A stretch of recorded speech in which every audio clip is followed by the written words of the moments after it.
Because when I heard that before, when I heard people saying that happiness is a choice, I swear I wanted to choke the living shit out of them. Depression is synonymous with being stuck. One of the solutions for going from stuck to unstuck is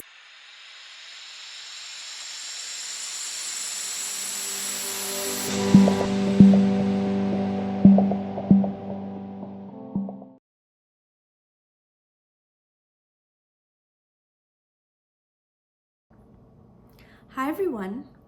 Today I want to talk about depression, and I'm going to be sharing some of my own experiences with depression as well as some of the things that have helped me manage my own depression.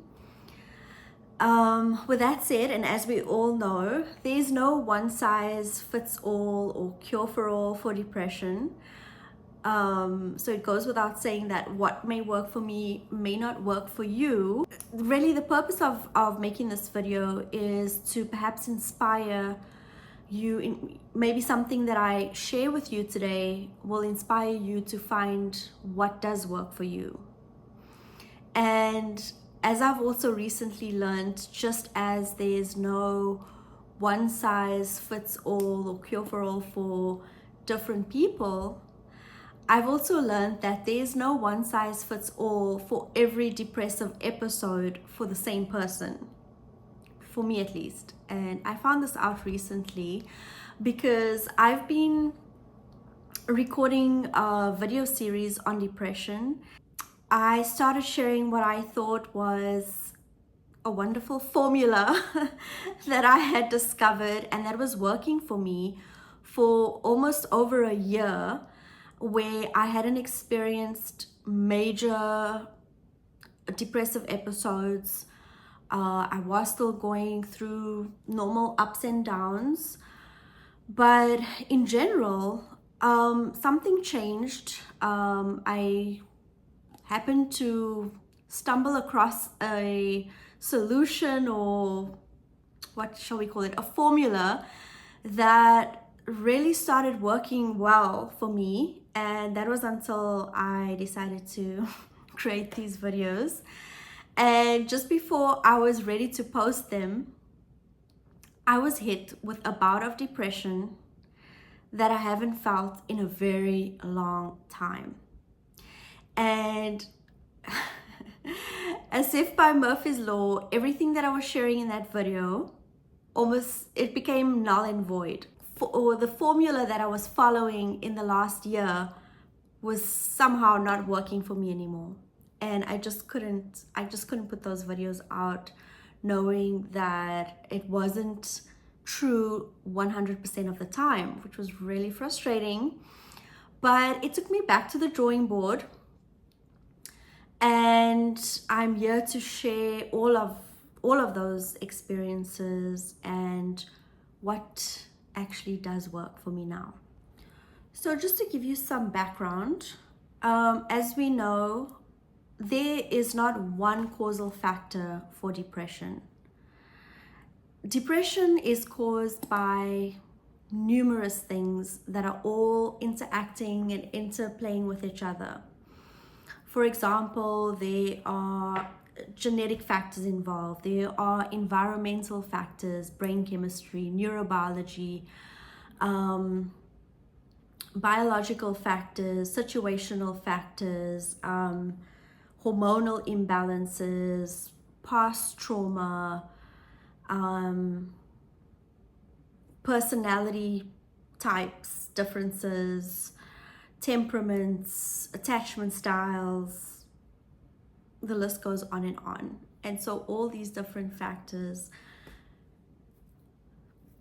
come together and interact with one another and present as depression.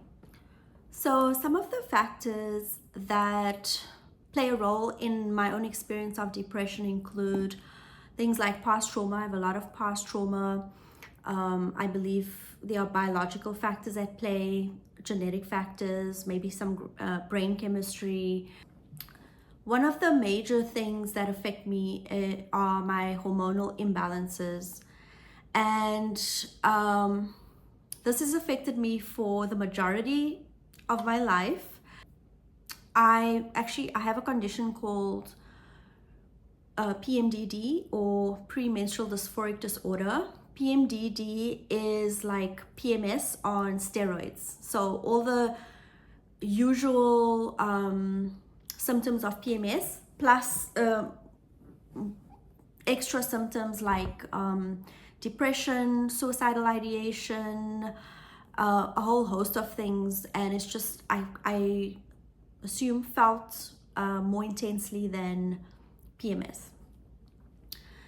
So basically for 3 weeks out of every month, I go through this insane emotional roller coaster. So 2 weeks before my period, I start feeling symptoms such as high irritability, depression, as I mentioned, chronic suicidal ideation, anger, rage, fatigue, lethargy, problems in relationships or friendships, just a host of things. And it's it's quite draining, really. And then for the rest of the month, which is the last week of the month, I mean, I'm not talking about a calendar month, but I'm saying every 4-week cycle, I have 3 insane weeks, 2 weeks of PMDD, 1 week of menses, which comes with its own issues, or an extended version of PMDD. And then for the last week of the month, I'm somewhat normal, whatever that means. if I'm lucky. So in the normal week, it got to a point where I stopped wanting to be happy, because I knew that it was short-lived, and it almost seemed like a false sense of happiness, because I knew what was coming the following week. And so I would just end up wallowing in misery for a lot of the time. Then one day, and this was about a year ago, I felt this shift coming on. I felt the depression coming on. It feels like a change in the brain, like a change in brain chemistry, and this heaviness and this darkness coming over me. I felt that, and I was just so sick of it. I was so sick of feeling depressed that I was like, I cannot, excuse me, I cannot do this anymore.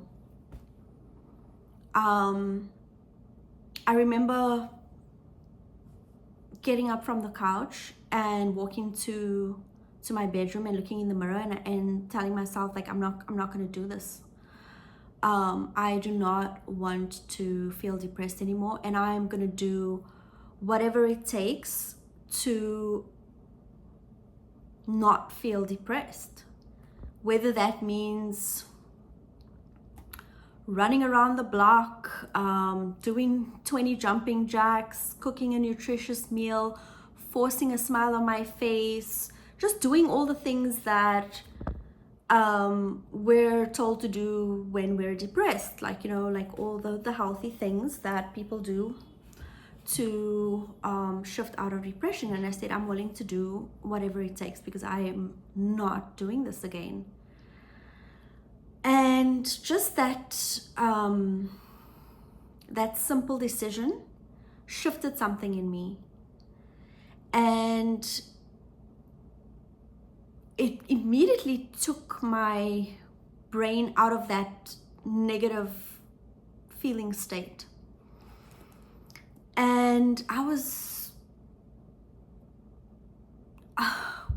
kind of amazed, surprised, and definitely willing to do still whatever it takes. And I thought to myself, so is this what people mean when they say that happiness is a choice? Because when I heard that before, when I heard people saying that happiness is a choice, I swear I wanted to choke the living shit out of them, because clearly they had no idea what I was going through, calling happiness a choice. But yeah, I was realizing that I had just kind of like made a decision to be happy, and that it worked. It actually worked. And I'm not talking about like happiness is a choice, magical pill, boom, and you're happy, but actually being willing to put in the work to get there. And so if happiness was a choice, then that means that depression is a choice, right? Because you're either choosing to be happy or you're choosing to be depressed. Yes, I know there's a whole spectrum of other emotions in between, but are we choosing those emotions? Is it a choice that we make? And I decided to take on the belief that happiness was a choice. And I swear, for the next few months, I was happy. My depressive symptoms had completely subsided. My PMDD symptoms had completely subsided, because besides the depressive symptoms that I felt within PMDD, I also felt depressive symptoms outside of that window, related to maybe situational depression, environmental factors, like when, let's say when it's been raining for 3 days and the clouds are just dark and whatever, so I'm not getting enough sunlight. So environmental factors, situational factors, or something's happening in my life, or past trauma, whatever, so it wasn't just depressive symptoms from PMDD, but like a spectrum of of depression.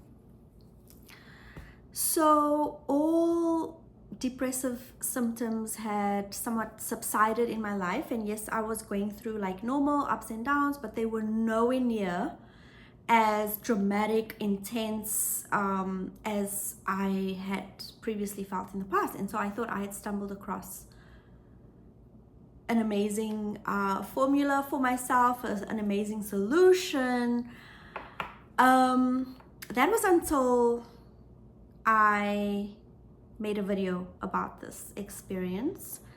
And I hadn't, like I said, I hadn't felt depression in a long time. And then I was about to post the videos, and I was hit with a bout of depression like I've never felt before. Okay, maybe not never, because there have been like actually worse episodes than that, but in a long time I had not felt like that.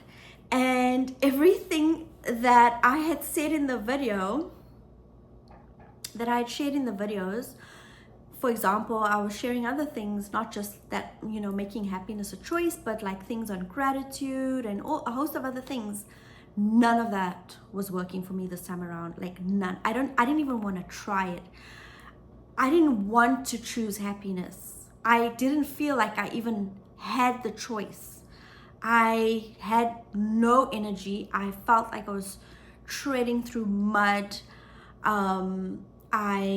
There was just nothing. Like I couldn't do anything. I couldn't be grateful for anything. I couldn't choose happiness. I couldn't do the things that made me feel happy. I couldn't force a smile on my face. I couldn't do 20 jumping. I couldn't do any of it. So how could I post that video? So there I was, back at the drawing board, like, what am I gonna say now? Because this is not working. Yes, it worked in the past, but it's not working now. So what is the real solution? What is the real formula? And I'm here to tell you that, like I said in the beginning of the video, there is not a one-size-fits-all solution or formula for depression, whether it's for all people or one person. Meaning for every depressive episode, the same person, that solution may not work for every depressive episode. But what does work is learning to listen to what my body needs in the moment. what my body, mind, and soul need in the moment, and then giving that to myself. That's the real, I would say, formula. Because what may work today may not work tomorrow. For example, today I may need to come home early from work, shut the curtains closed, and get into bed and go to sleep and rest. But tomorrow I may need to kick my ass out of the bed and go take a walk around the block. Today I may need to listen to sad songs to help release pent up sadness or negative emotions.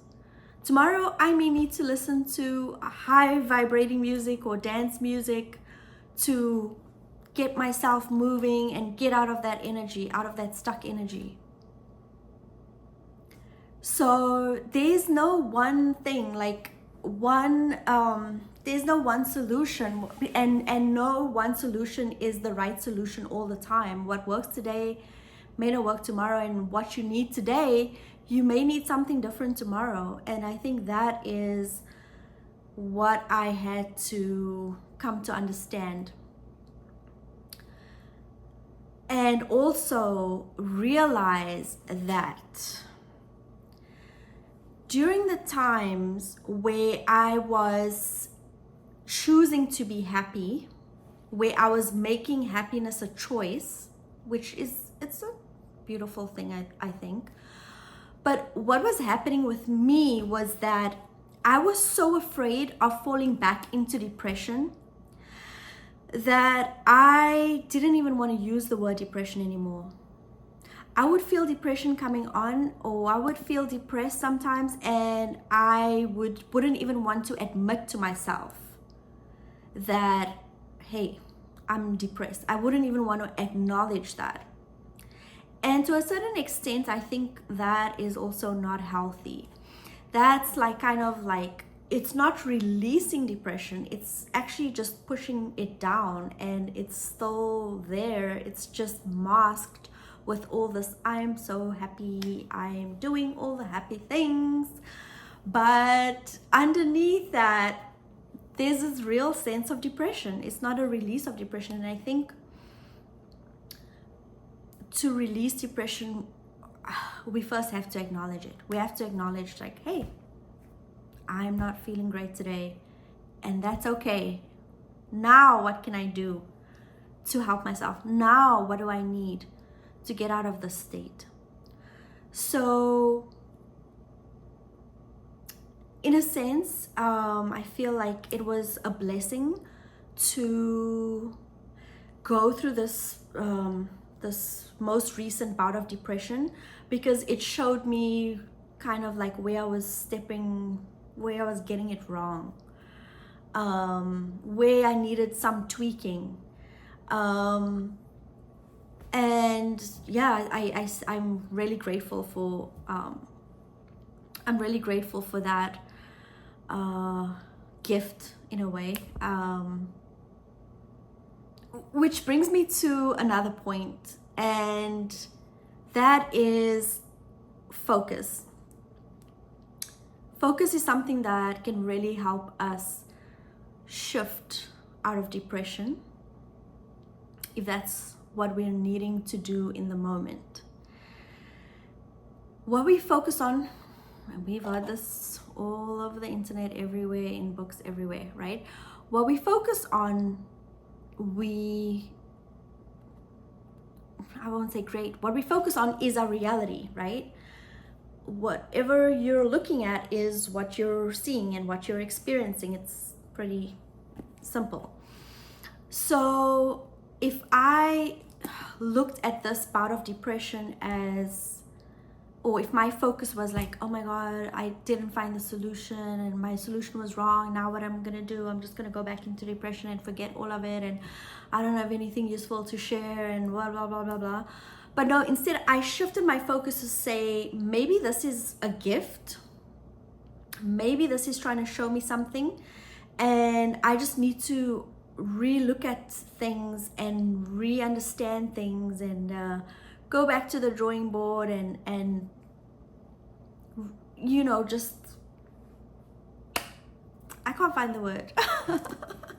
Just fucking figure it out. So that helps me explain how focus is so important in just our general experience of life. You can have two people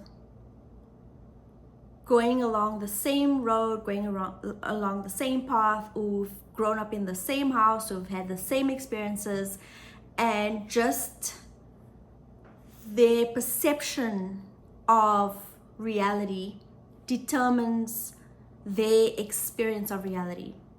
So for example, I don't know where I heard this, and I heard this a long time ago, so to credit to whoever gave this example, but it's like two people driving down a coastal road, and on one side of the road is the beach, and it's just beautiful waves, sunshine, clouds, blue sky, palm trees, amazing. And on this side of the road, there's, you know, some gravel, and people have really thrown their trash over there, and it's just dry and horrible looking. And one person, they're in the same car, same journey, and one person is focused on like, wow, what a beautiful day this is, look at the beach, how amazing. And the other person is looking at this side of the road and just seeing all the trash and complaining about how horrible people are, blah blah blah blah blah blah. Okay, how, you know, look at this view, it's terrible, what a horrible day, right? It's crazy. Like, there are people who experience life as that, and no judgment to them at all. You know, we don't know what other people are going through, but it just goes to show that if we choose to believe that we have the power to shift our focus, then that focus can really help put us in a state of empowerment and control of our lives, choosing to see the positive instead of the negative. And also how positive focus versus negative focus spirals. You know, when you wake up and you get out of bed and you stub your toe and everything just starts spiraling into a bad day. You get in your car, you have road rage, versus the opposite experience. So negative focus spirals into more negative experiences, and vice versa. In this video, I want to share as much as I can about some of the things that have worked for me, keeping in mind that what may work today may not work tomorrow. And that brings me to my survival guide. There was 1 month where I was having a really bad PMDD month, and as it happens, which is so perplexing in a way, sometimes I forget why I am feeling the way I am feeling, or why I am behaving or reacting the way I am behaving or reacting. And that's until I get my period, and then I'm like, oh, now it makes sense. That's why I was feeling that way. So 1 month I was going through this absolutely horrible month that involved, I don't even want to tell you, I don't even want to share with you the craziness that went down that month, because it involved a relationship that I was in at the time. It was just a lot, and a few days after all, after all of that, I got my period, and I was like, oh, that's why. And when that happened, I said, never again. I want to be aware of this cyclical pattern in my life that happens every single month. I want to be in control of my emotions. I don't want my emotions to control me.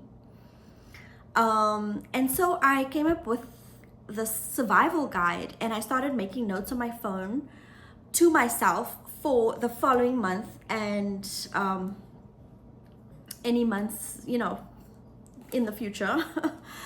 And I kind of wrote to myself like a letter, but it's more like a guide, like, when you're feeling like this, you may be in this time of the month and therefore experiencing this, and this. And when you're experiencing this, and this, you may want to do these things to help yourself. And so I developed this whole guide based on all of the symptoms that I experience during PMDD. For example, one of the symptoms that I really struggle with, both inside and outside of PMDD, is chronic suicidal ideation, like really bad chronic suicidal ideation. And so I wrote to myself, during this time of the month, you may be feeling like this.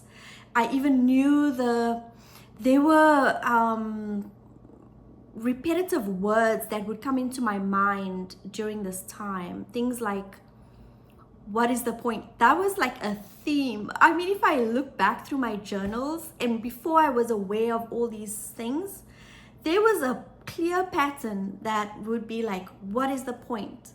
This one sentence like just said it all. It was like, what is the point of life? What is the point of getting up? What is the point of working? Like, there's no point to life. And this was the basis of my suicidal ideation. And so I would write to myself, when you're feeling like this, or when you're thinking this, or when you're asking this, you may be experiencing this because of this phase of your cycle.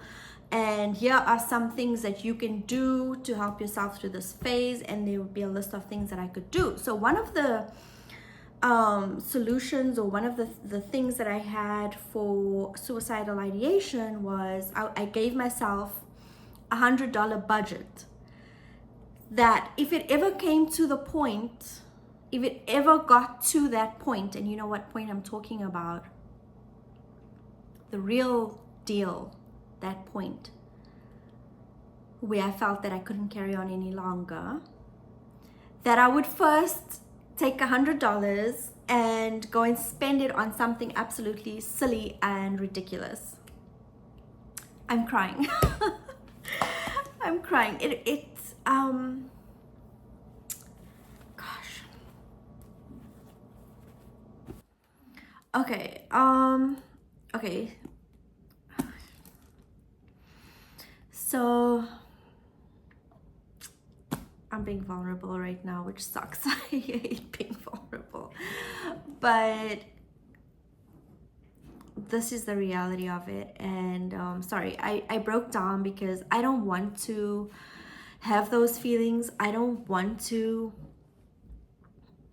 end anything, my life. Sorry, I'm not sure about what the rules are for YouTube yet, or exactly, but I know that sometimes you can't talk about things like that. But anyway, I don't want to feel like that, but I do. So basically, one of the solutions I would have for those type of feelings was that I was allowed to spend $100 on something absolutely ridiculous.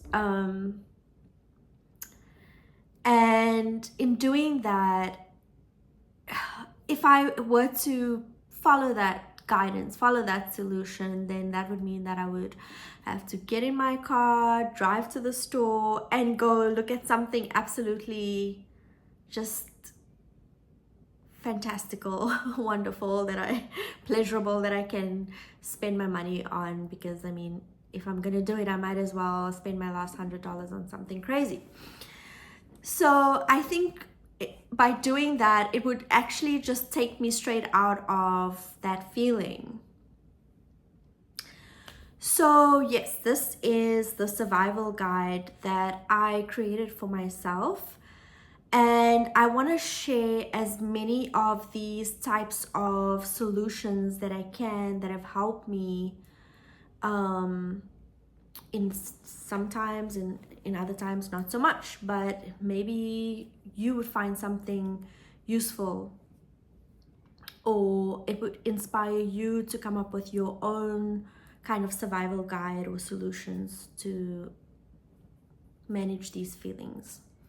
So I would say 3 of the very main and basic solutions, which is something that I am learning to do on a more consistent basis, and which is like absolutely fundamental for me, for a lot of people, in all the research on depression, etc. And we all know it, and that is nutrition, exercise, and sleep.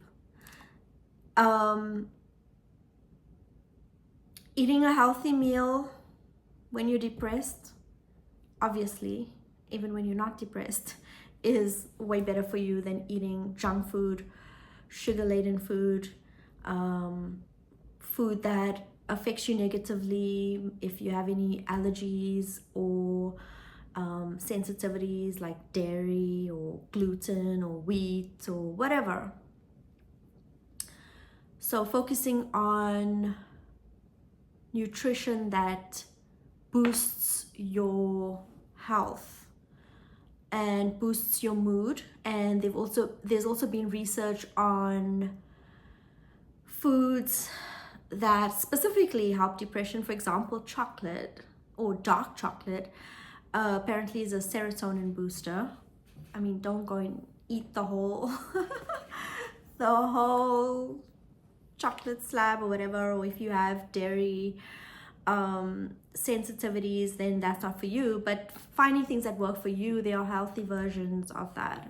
There are fruits and vegetables that have specific antidepressant properties. So that's nutrition. Exercise, I've found that for me, weight training has become like really important. And I'm not talking about like, I'm not trying to become a bodybuilder or anything like that, but I found that I need a lot of grounding things that ground my energy, because I can be very flighty. My emotions are often dysregulated. So I need a lot of things that ground me. Things like, using a weighted blanket, weight training, training in the gym with weights. And I hate cardio. Like, I hate running. I hate cycling. But I've learned that I do need a balance of both cardio and weight training. And there's a lot of research on there, doing, zone 2 cardio and blah, blah, blah. You can find all of it online. I'm just saying that I've kind of found what works for me. I try and exercise at least 3 to 4 times a week, with a balance of both on those days. That just really boosts my mood and takes me out of depression. Like, there's no arguing about it. Sleep is also really important. We know that things to think about with regards to sleep is sleep hygiene. Do your research on sleep hygiene. What does that mean? Making sure the lighting in the room is favorable for sleeping conditions, sound, temperature, any distractions like clutter, What about doing a sleep study if you know that you're struggling with sleep apnea, or you may be struggling with sleep apnea or other sleep disorders, doing a sleep study. If you lose sleep, because I know leading up to my period, I tend to have a lot of insomnia. So I lose hours of sleep, and it's sometimes really good to catch up. So when I can catch up with those hours, I do try and do that. Yeah, so those are just like basic foundational things that really help with depression: food, or nutrition, exercise, and sleep. Other things that you can think about are getting your medical checkups on a regular basis, or on a yearly basis, however often you need to do that. There, I feel like, yeah, in the US, in the winter, I have a vitamin D deficiency. So sometimes, like there's so many vitamins that are also related to depression, like vitamin D3, and D3 works with K2. I don't know if I'm saying all of this right, but please, I'm not a doctor. Go and do your research.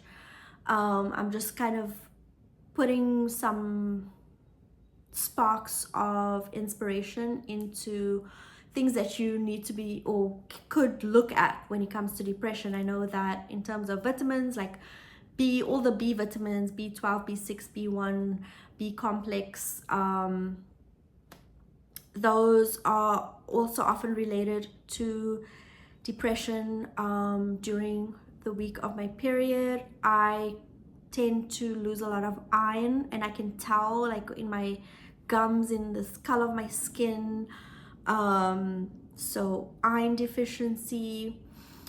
Speaking of like medication or pills or whatever, I came across this really interesting research, and please do your own research on it. But something that helps me often when it comes to PMDD is antihistamine. And I found that, so basically in my research, I found that some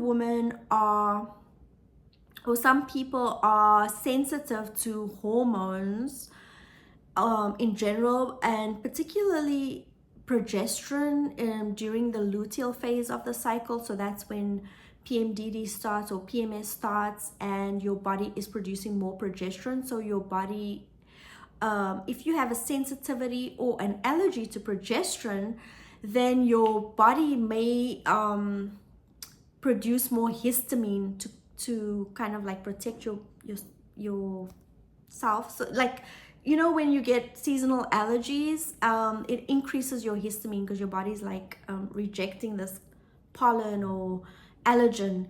And then what do? We take antihistamine, right? To like lower the histamine levels. So apparently taking antihistamine during that time helps if you have progesterone sensitivities or things like that. So that's something to look into. And there are a few other things that I want to talk about in more depth, and this is more on a psychological level. So one of them is change. I'm more specifically referring to situational depression, because I feel that situational depression is often a sign that we're feeling stuck in a certain area of our lives. For example, if you're in a job that you just absolutely hate, and you can't see the way out. You can't see, like, you don't want to do that, you don't want to go in that direction, you don't know which direction to go into, and you just simply feel stuck. Or maybe you're going through a breakup and you're struggling to get over this past relationship. So anything like situational that's making you feel depressed or that's causing depression, I feel that in these cases, depression is synonymous with being stuck. And the solution, one of the solutions for going from stuck to unstuck is change. And change happens on a spectrum from the smallest changes to the biggest changes. So for example, you're extremely depressed on this particular day. You're literally lying on your bed, the curtains are drawn, you cannot move, you cannot breathe, you feel like you cannot breathe, you're just done with, you're finished, that's it. Like, you can't move, like you're done. So what I think might help in the situation is encouraging little changes that will eventually lead to bigger changes. So for example, can you wiggle your toe in this moment? That's all that you're required to do. Can you wiggle your little toe? Can you? Little toe wiggling. Good. You've moved. You've changed something, you've changed your position, you've wiggled your toe, right?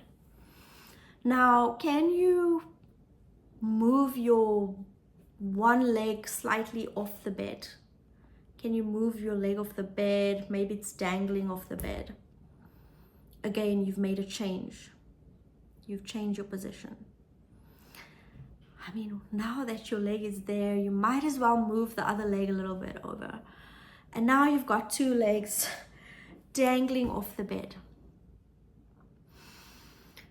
You may as well pull yourself up and sit up on the bed. You've made another change. And you notice the curtains are still drawn. It's late in the afternoon. Okay, well, let's see what's happening outside. So you open the curtains and you get a change of view, change of perspective. Oh wow, look, the sun is shining. You know what?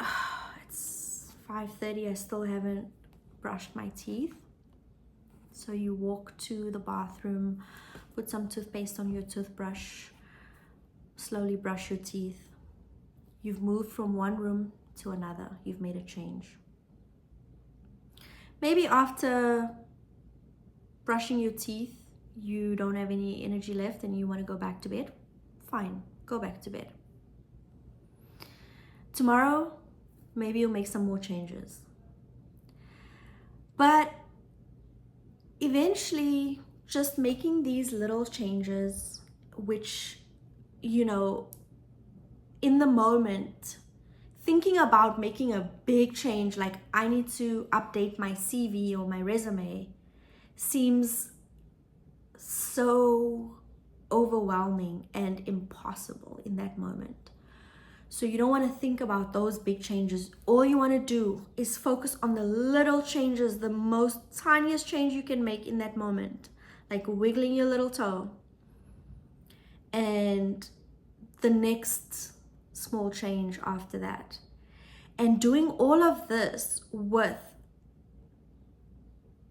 the most caring and self-compassionate energy, that a non-judgmental attitude that you can muster up.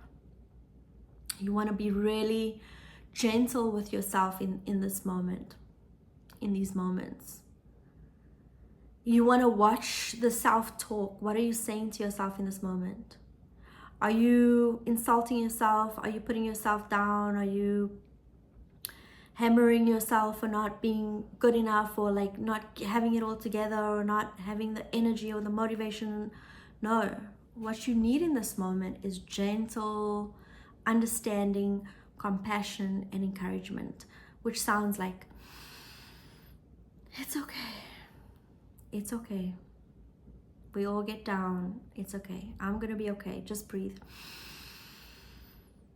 Just breathe. What can I do now? What is the smallest change that I can make right now? Gentle, compassionate, small changes. And these little changes, just like focus, will spiral into the bigger changes. Don't worry about getting there. It will get there. Just focus on every next step that you have to take, every next baby step that you have to take. And eventually you'll get to the point where you're like, now I need to change my CV. I need to start applying for jobs. I need to,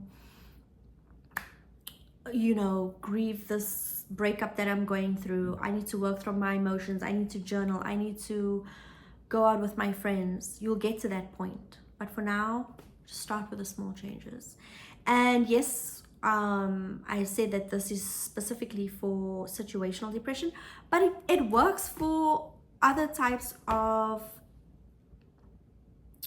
depression that you're going through as well. Like if you're having PMDD, if the clouds are too dark and your moods are affected by that, doing small little changes like making your body move, and that's one option. But always just listening to what you need in that moment, because maybe what you need in that moment is not to move. Maybe it's to rest. Okay, so that's just one solution out of a plethora of solutions that you can choose from in that moment, after asking the question, what do I need right now? Do I need to change? Do I need to rest? Do I need to take some vitamins? Do I need to exercise? Do I need to go for a walk? Do I need to eat? What do I need right now? Another thing really quickly that I forgot that is really helpful is developing an attitude for gratitude. This can be another one of your tools in your survival kit.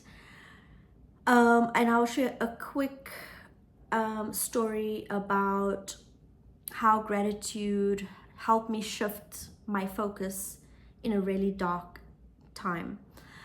I was going through a PMDD depressive episode at work one day, and I decided to go out for lunch and go sit in the park. And I was sitting in this big park that was in a traffic circle basically, and I was super depressed,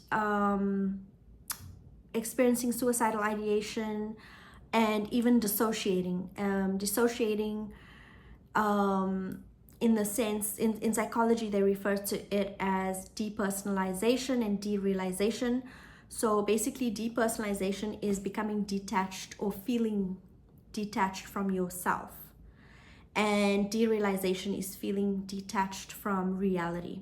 And I was sitting there feeling completely detached from myself and from reality. I remember the cars whizzing by, life happening around me. I could hear the sirens and the kids playing in the background and people talking and walking by, and but I could view that, but I was out of it. Like I was not part of that world, and I was not part of myself, just dissociating. And a notification popped up on my phone, and it was a notification to a gratitude journal that I had started prior, like a few months before or a year before. And I mean, I used to get these notifications every day, but I completely forgot about them. Like, when you just see something so much, then you just ignore it. But for some reason this day, I was like, oh, let me click on this. And I clicked on it, and I started going through all my previous posts that I posted about today. I'm grateful for this and that, and pictures, and just looking at these wonderful blessings that I had in my life.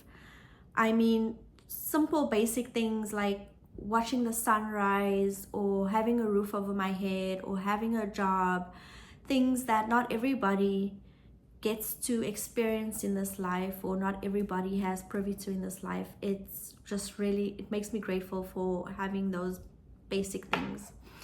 And just reading those posts and remembering those times and seeing those pictures completely shifted me and took me out of that dissociative state and that depressive state, and it just distracted me, just took my focus somewhere else. And I was able to go back to work in a completely different mood, vibe, completely different person. And then I started making it a ritual to like go to the park and record in my journal again. I go in and out of phases of like recording my gratitude and forgetting about it.